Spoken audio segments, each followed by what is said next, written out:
Hello students, चलिए continue करते हैं sources of corporate finance chapter 2 of your SP. आज हम देखेंगे एक्सेप्टेंस ऑफ डिपॉजिट्स और सेकंड बॉन्ड्स। ये दो कॉन्सेप्ट पे आज हम बात करेंगे। ठीक है, ओके। देखते हैं what is acceptance of deposit और क्या क्या पॉइंट्स हम इसमें कवर कर सकते हैं, क्या क्या पॉइंट्स लिख सकते हैं। ठीक है, सबसे पहला point, public deposit is an important source of financing short term requirement of company.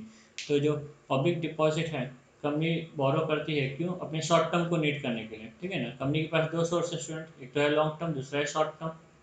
ठीक है, लॉन्ग टर्म तो इक्विटी वगैरह ओन फंड से कर लेती है, डिवेंचर से कर लेती है। बट समझो कुछ कम पीरियड के लिए अगर कुछ पैसे चाहिए रहेंगे कंपनी के लिए, तो वो कंपनी डिपॉजिट के फॉर्म में रेज करती है। ठीक है ना, कंपनी पब्लिक से क्या करती है? डिपॉजिट एक्सेप्ट करती है। ठीक है, तो ये बहुत ही इंपॉर्टेंट सोर्स ऑफ फाइनेंसिंग है शॉर्ट टर्म पर्पस के लिए। Okay, company receive a fix deposit from public for a period ranging from 6 month to 36 month. तो कंपनी ये डिपॉजिट्स 6 मंथ से लेकर 36 मंथ तक के लिए क्या कर सकती है? रेस कर सकती है। ठीक है ना, उसके रिक्वायरमेंट के हिसाब से वो रेस कर सकती है। तो ये ड्यूरेशन है, इस ड्यूरेशन के लिए कंपनी क्या कर सकती है? डिपॉजिट को एक्सेप्ट कर सकती है पब्लिक से। ओके, नेक्स्ट पॉइंट, ऐसे डिपॉजिट्स को हम क्या करेंगे? Public deposit. ठीक है ना, ऐसे डिपॉजिट जो कंपनी 6 महीने से लेकर 36 महीने के बीच के टाइम पीरियड के लिए रेस कर सकती है, उसको हम कहेंगे public deposits. Next, under this method, general public is invited to deposit their saving with the company for varied purpose. Interest is paid by the company on such deposit. Okay, तो ये method में क्या होता है? Company general public को invite करते हैं कि आओ आप हमारी कंपनी में पैसे सेव करो। जैसे आप बैंक में पैसे सेव करते हो और इंटरेस्ट लेते हो, वैसे आप बैंक में ना सेव करके हमारे पास सेव करो और हम आपको क्या देंगे? इंटरेस्ट देंगे। ठीक है student, the company issue deposit receipt to depositor. Definitely अगर कंपनी कुछ चीज़ एक्सेप्ट कर रही है, पैसे अगर ले रही है डिपॉजिटर से, तो उनको बदले में कुछ तो देना पड़ेगा, has an acknowledgement, has a proof कि हमने आपसे पैसे लिए। तो कंपनी क्या इशू करेगी? डिपॉजिट रिसिप्ट इशू करेगी डिपॉजिटर को। ठीक है ना, the term of deposits are mention in the deposit receipt. Term मतलब स्टूडेंट 6 मंथ के लिए कि 36 मंथ के लिए कि 12 मंथ के लिए जो टर्म होगा, जिस ड्यूरेशन के लिए कंपनी पैसा होल्ड करेगी, ठीक है, वो डिपॉजिट रिसिप्ट पे साफ साफ लिखा होगा। ठीक है, next, deposit receipt is an acknowledgement, जैसे मैंने अभी कहा, इज अ प्रूफ है of the depth loan by the company. Company ने लोन लिया, कंपनी ने डिपॉजिटर से पैसे लिए, तो उसका प्रूफ क्या है? डिपॉजिट रिसिप्ट है। ठीक है ना, डिपॉजिट्स आर आइदर सिक्योर्ड और unsecured loan offered to the company. तो ये जो डिपॉजिट्स हो सकते हैं सिक्योर्ड भी हो सकते हैं और अनसिक्योर्ड भी हो सकते हैं। मतलब एसेट के ऊपर चार्जेस हम क्रेडिट भी कर सकते हैं और नहीं भी कर सकते, डिपेंड कंपनी कैसे ऑफर कर रही है उस हिसाब से। ठीक है ना, तो ये सब पॉइंट हमने देखे स्टूडेंट। शॉर्ट में फटाफट रिकैप करते हैं। पहला तो ये short term source of financing है, 6 मंथ से लेकर 36 मंथ तक के पीरियड के लिए हम इसको पब्लिक से एक्सेप्ट कर सकते हैं। ठीक है ना, ऐसे डिपॉजिट्स को हम पब्लिक डिपॉजिट्स कहते हैं। इस मेथड में जो कंपनी होती है वो जनरल पब्लिक को इनवाइट करती है पैसे सेव करने के लिए और रिटर्न में क्या देती है? इंटरेस्ट देती है। ठीक है, और जब कंपनी पब्लिक से पैसे एक्सेप्ट करती है तो इन रिटर्न क्या देती है? Deposit receipt. डिपॉजिट रिसिप्ट देती है डिपॉजिटर्स को और इसमें टर्म लिखा होता है कि जो डिपॉजिट है वो कितने टर्म के लिए है। नेक्स्ट, डिपॉजिट रिसिप्ट एक एक्नॉलेजमेंट है कंपनी के द्वारा कि उन्होंने लोन लिया है डिपॉजिटर से। ठीक है ना, और ये डिपॉजिट सिक्योर्ड भी हो सकते हैं और अनसिक्योर्ड भी हो सकते हैं। ओके, नेक्स्ट मीनिंग देखिए, what is the meaning of deposit? Deposit का मतलब क्या होता है? ओके स्टूडेंट, तो चलिए इसे समझने की कोशिश करते हैं। पहला, as per section 2 subsection 31 of the companies act 2013, deposit includes any receipts of money by way of deposit or loan or in any other form by company। मतलब किसी भी तरीके से पैसे अगर आते हैं कंपनी के पास में, हम उसको डिपॉजिट बोल सकते हैं। ठीक है ना, कोई भी पैसे, include any receipt of money, कैसे भी पैसे मिला, भले वो डिपॉजिट के नाम से मिला हो, भले वो लोन के नाम से मिला हो या कोई अदर नाम से मिला हो। ठीक है, but does not include such category has of amount has may be prescribe in consultation with the reserve bank of India. ठीक है, तो रिजर्व बैंक ऑफ इंडिया ने कुछ क्राइटेरिया दिया, उस क्राइटेरिया को हम लोग खाली डिपॉजिट नहीं बोलते, इसके अलावा जो भी टाइप का रिसिप्ट होगा उसको हम क्या बोलेंगे? डिपॉजिट बोलेंगे स्टूडेंट। ठीक है, तो रिजर्व बैंक ऑफ इंडिया ने जो क्राइटेरिया दिया उस क्राइटेरिया को छोड़ के जो भी पैसा कंपनी को मिलता है तो वो क्या होगा, डिपॉजिट्स होगा एक टाइप से, ठीक है ना। ओके, देखते हैं तो क्या क्या वो चीज़ें इंक्लूड करती है। तो सबसे पहला चीज़ जो है वो any amount receive from central government और स्टेट गवर्नमेंट। तो इसको हम क्या नहीं बोल सकते, डिपॉजिट नहीं बोल सकते, ठीक है ना। सेंट्रल गवर्नमेंट से या स्टेट गवर्नमेंट से अगर कुछ पैसे मिल रहे हैं तो उसको हम डिपॉजिट नहीं बोल सकते हैं। Second, any amount received as a loan from banking company. कोई बैंक अपने को लोन दे रही तो वो उसको हम डिपॉजिट वापस नहीं करेंगे, ठीक है ना। तो आपको क्या क्या नहीं करेंगे वो समझना है, उसके अलावा जो भी कुछ होगा उसको हम क्या करेंगे, डिपॉजिट करेंगे। तो दो चीज़ें जहाँ पे हम उसको डिपॉजिट नहीं करेंगे। पहला, any amount receive from central government और स्टेट गवर्नमेंट, ठीक है। Second, any amount received as a loan from banking company. Third, any amount receive from foreign government और इंटरनेशनल बैंक वापस। तो पहला इंडियन बैंक था, फिर इंडियन गवर्नमेंट था, इंडियन बैंक था, फिर फॉरेन गवर्नमेंट और इंटरनेशनल बैंक आ गया, ठीक है। 3 पॉइंट हो गया। Fourth point, any amount received by a company from any other company. एक कंपनी को दूसरी कंपनी से कुछ पैसे मिले तो वैसे पैसे को हम लोग डिपॉजिट्स नहीं बोल सकते स्टूडेंट, ठीक है।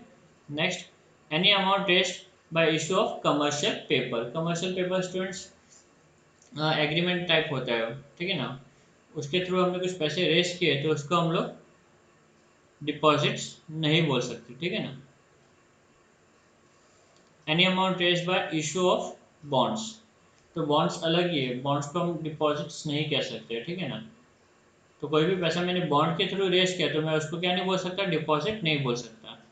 Any amount received in trust, ठीक है। एक ट्रस्ट के लिए कोई अमाउंट मिला हुआ है, हमने एक ट्रस्ट स्टार्ट किया उसके लिए हमको कुछ अमाउंट मिला हुआ है, ठीक है। तो उस अमाउंट को हम लोग वापस डिपॉजिट नहीं कह सकते हैं। Lastly, any amount received by way of subscription to any shares और डिबेंचर्स। अगर शेयर्स या डिबेंचर्स खरीदते हैं तो हम लोग उसको डिपॉजिट नहीं बोल सकते। शेयर्स खरीदेंगे तो हम लोग शेयर कैपिटल बोलेंगे, डिबेंचर्स खरीदेंगे तो हम लोग डिबेंचर कैपिटल बोलेंगे, बरोबर ना।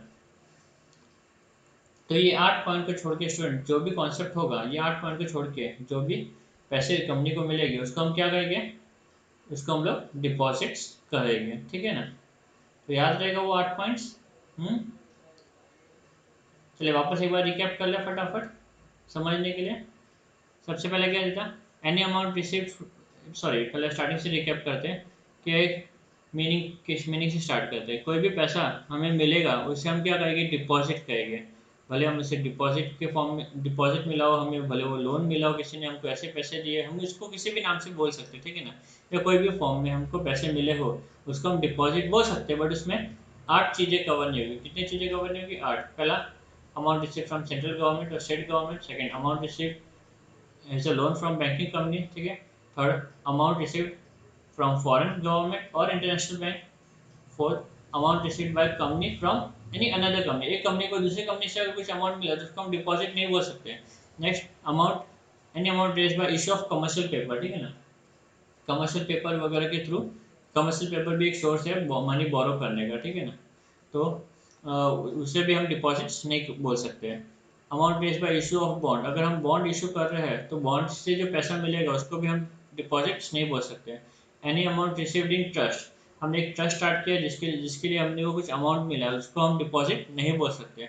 और any amount received by way of subscription to any shares और डिबेंचर, कोई भी अमाउंट हमें मिला है, ठीक है, in the form of subscription of share, तो उसको हम डिपॉजिट नहीं बोलेंगे, उसको हम शेयर कैपिटल बोलते हैं, ठीक है ना। और कोई भी अमाउंट डिबेंचर्स के फॉर्म में मिला उससे हम डिपॉजिट्स नहीं बोलेंगे, उससे हम डिबेंचर बोलते हैं, ठीक है ना, डिबेंचर कैपिटल। ओके, तो समझ गया आपको डिपॉजिट किस कहते हैं। ये 8 चीज़ों को छोड़ के जो भी अमाउंट हमें मिलेगा उसे हम डिपॉजिट बोल सकते हैं, बट ये 8 चीज़ों को डिपॉजिट नहीं बोल सकते स्टूडेंट, ठीक है। चलिए आगे देखते हैं। बॉन्ड, व्हाट इज बॉन्ड, ठीक है ना। बॉन्ड्स को भी हम डिपॉजिट नहीं बोल सकते हैं, करेक्ट। तो what is bond, bond is a depth security, ये भी एक टाइप का डेप्थ है, मतलब कंपनी के लिए लोन टाइप का, ठीक है ना। It is a formal contract to repay borrow money with interest. तो यहाँ पे भी कॉन्ट्रैक्ट होता है जहाँ पे कंपनी पब्लिक से पैसे लेती है और बदले में एक सर्टिफिकेट इशू करती है जिसको हम बॉन्ड बोलते हैं, ठीक है। वो कॉन्ट्रैक्ट हो जाता है वो पर्सन के बीच में और कंपनी के बीच में के हम जब कुछ इतने पर्टिकुलर ईयर्स के बाद में आपको ये रीपे करेंगे। और बॉन्ड जो होता है स्टूडेंट नॉर्मली लॉन्ग टर्म के लिए होता है, डिपॉजिट शॉर्ट टर्म के लिए होगा, बॉन्ड क्या होगा, लॉन्ग टर्म के लिए होगा। ठीक है, next point, bond is a loan, the holder of the bond is lender, जो पैसे देता है उसको हम क्या बोलते हैं, lender to the institute, institute मतलब यहाँ पे हमारा company. He is a creditor of the company, is a creditor of the company मतलब जो पर्सन बॉन्ड खरीद रहा है वो क्या है, या फिर जो लोन दे रहा है, ठीक है ना, वो क्या क्रेडिटर होगा कंपनी का। He get fix rate of interest, और बॉन्ड के ऊपर भी हमें फिक्स रेट ऑफ इंटरेस्ट मिलेगा। All bond have maturity date and is paid in cash at certain date in future. Definitely deposits में भी कुछ डेट होता है, डिबेंचर्स में भी कुछ डेट होता है, तो बॉन्ड का भी कुछ डेट होता है, वो डेट में कंपनी को क्या करना पड़ता है, वापस पे करना पड़ता है इन फ्यूचर डेट, जो भी डेट होगा बॉन्ड पे वो।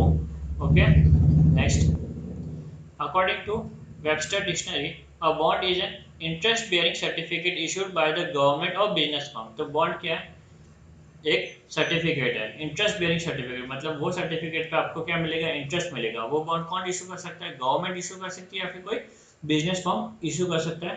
Promising to pay the holder a specific sum at a specific date, उसमें प्रॉमिस होता है कि हम ये स्पेसिफिक डेट में स्पेसिफिक ये अमाउंट पे करेंगे, स्पेसिफिक सम क्या करेंगे, आपको पे करेंगे। ठीक है ना, वेबस्टर डिक्शनरी बहुत इजी है। Bond is a interest bearing certificate, bond क्या है, bond is an interest bearing certificate issued by the government or a business firm, ठीक है, promising to pay to the holder a specific sum at a specific date. Okay, next, thus a company borrow money and issue bond as an evidence of debt. तो company borrow करती है और बदले में क्या देती है, as an acknowledgement, as a proof क्या इशू करती है, बॉन्ड सर्टिफिकेट। ठीक है ना, एज एन एविडेंस ऑफ डेप्थ, वो एविडेंस होता है सर्टिफिकेट की कंपनी ने पैसे लिए हुए। Okay, next, interest is payable on bond at a fix interval और एन मैच्योरिटी ऑफ बॉन्ड। तो इंटरेस्ट इसमें दो तरीके से पे होते हैं, आधे एक फिक्स इंटरवल में पे करेंगे हम लोग, या फिर क्या करेंगे एक साथ में ही एंड में क्या करेंगे, पे करेंगे। आधे नॉर्मल इंटरेस्ट मिलता है वैसे हर साल 10 साल या 6 महीने में पे करते रहेंगे, या फिर जब मैच्योरिटी होगा तो प्रिंसिपल अमाउंट भी पे करेगा और इंटरेस्ट भी पे करेंगे, ऐसा भी हो सकता है। ठीक है ना, ओके। अब हम बॉन्ड्स के फीचर्स देखते हैं कि क्या फीचर्स है बॉन्ड के। ठीक है ना, तो सबसे पहले जो फीचर है वो क्या है, नेचर ऑफ फाइनेंस। क्या स्टूडेंट, नेचर ऑफ फाइनेंस। अभी इस पॉइंट में क्या हम देखते हैं,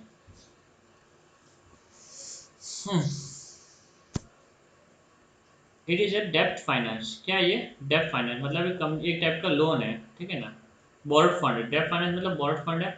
it provide a long term finance, और क्या प्रोवाइड करता है हमें, लॉन्ग टर्म फाइनेंस प्रोवाइड करता है। ठीक है students, next, the bonds can be issued for a longer period, that is 5 years, 10 years, 25 years, 50 years। तो bonds का ड्यूरेशन नॉर्मली क्या होता है, लॉन्ग टर्म के लिए इशू होता है। ठीक है, सेम एज डिबेंचर, डिबेंचर्स भी लॉन्ग टर्म के लिए इशू होते हैं और बॉन्ड्स भी लॉन्ग टर्म के लिए इशू होते हैं। Next, status of bond holder. क्या स्टेटस क्या होता है बॉन्ड होल्डर का, बॉन्ड होल्डर्स कौन होते हैं, क्रेडिटर होते हैं क्योंकि वो लोग उधार दे रहे कंपनी को, बराबर। Bond holders are creditor since they are creditor and non owners, non owner मतलब वो लोग ओनर नहीं होते, they are not entitled to participate in general meeting, company की जनरल मीटिंग में वो पार्टिसिपेट नहीं कर सकते हैं। They have no voting rights and hence, और ना तो उनको कोई वोटिंग राइट होता है, and hence no participation in management, इसलिए लोग मैनेजमेंट में पार्ट नहीं ले सकते। ठीक है ना, तो स्टेटस ऑफ बॉन्ड होल्डर का क्या बोलेंगे हम लोग, वो क्रेडिटर होते हैं। ठीक है, वो लोग ओनर्स नहीं होते, और क्योंकि वो लोग ओनर्स नहीं होते वो लोग जनरल मीटिंग में पार्ट नहीं ले सकते, और क्योंकि वो जनरल मीटिंग में पार्ट नहीं ले सकते तो उन्हें वोट देने का भी कोई अधिकार नहीं है, ना तो मैनेजमेंट में पार्ट लेने का कोई अधिकार है। ठीक है, next, return on bonds. Bond के रिटर्न में क्या मिलता है, bond holder get a fix rate of interest, it is payable at regular interval और ऑन मैच्योरिटी ऑफ बॉन्ड।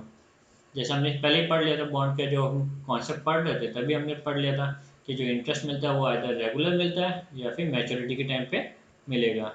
ठीक है, next, repayment. Repayment, bond have a specific maturity date on which principal amount is repaid. एक specific date होता है, उस amount पे वो amount क्या कर देते हैं, पे कर देते हैं। ठीक है ना, ओके स्टूडेंट्स, एंड हो गया अपना लेक्चर। ठीक है, थैंक यू।